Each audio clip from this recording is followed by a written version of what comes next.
Welcome back to my YouTube channel. අද මම ඔයාලට කතා කරන්න යන්නේ කුරුලෑ නිසා ඇති වුණ මේ වගේ සිදුරු කොහොමද නැති කරගන්නේ කියලා.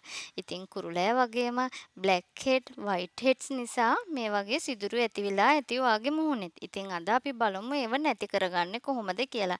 හැබැයි ලොකු සිදුරු ඇති වෙලා තියෙනවා නම් මුහුණේ ලොකු වලවල් ඇති වෙලා තියෙනවා නම් ඒව නැති කරගන්න බෑ මේ ට්‍රීට්මන්ට් එක තුලින්. ඒව නැති කරගන්න නම් ලේසර් ට්‍රීට්මන්ට් එකක් කරන්න වෙනවා. හැබැයි පොඩි සිදුරු තියෙනවා නම් මේ ට්‍රීට්මන්ට් එක තුලින් ඔයාට ඒක නැති කරගන්න පුළුවන්.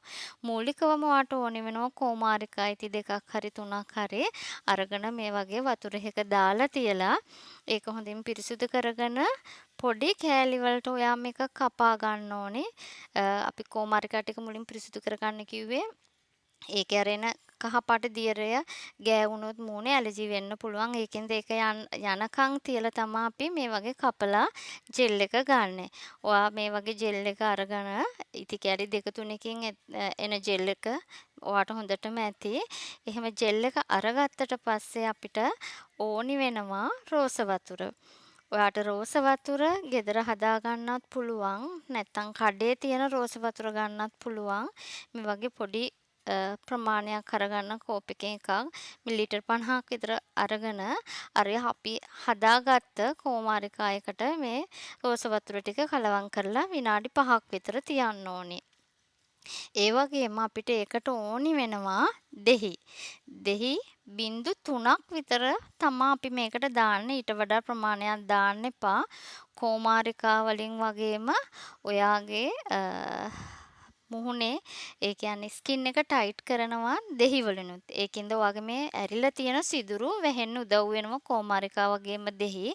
ඒ වගේම රෝස වතුරෙන් තිතමනය ආරක්ෂා කරනවා. අපි ඒ ටික බ්ලෙන්ඩ් කරගන්න ඕනේ. බ්ලෙන්ඩ් කරගත්තට පස්සේ මේ වගේ අයිස් කියුබ්ස් දාන එකකට අපි මේක දාලා තියාගන්න ඕනේ. මේක ඔයාට අවශ්‍ය ප්‍රමාණයට ගන්න හදාගන්න මෙහෙම අයිස් කියුබ්ස් එකකට දාලා තියලා අපි මේක ෆ්‍රීසර් එකේ දාන්න ඕනේ. ෆ්‍රීසර් එකේ දාන්න කලින් මේක මොකක් හරි බෑග් එකක දාලා කවර් කරලා දානවා නම් හොඳයි. මොකද ෆ්‍රීසර් එකේ තව දේවල් තියෙන්න පුළුවන්නේ. ඒකින්ද මේක කවර් කරලම දාලා ඔයා මේක හැමදෑම මුහුණට ගාන්න ඕනේ. මේක එක කියුබ් එකක් කරා මුහුණේ හැමදෑම ගාන්න. හැබැයි මුහුණේ ගාන්න කලින් ඔයා ක්ලෙන්ස් කරලා මූණ පිරිසිදු කරගන්න ඕනේ. පිරිසිදු කරගත්ත මුහුණේ මේක ගාලා විනාඩි 10ක් 15ක් මූණේ හොඳට මේක වේලෙන්න තියන්න. තියලා ඊට පස්සේ සාමාන්‍ය වතුරෙන් හොදලා දාලා ඔයාට සාමාන්‍ය පරිදි ඔයා පාවිච්චි කරන මොයිස්චරයිසර් එකක් ඔයාට පාවිච්චි කරන්න පුළුවන්.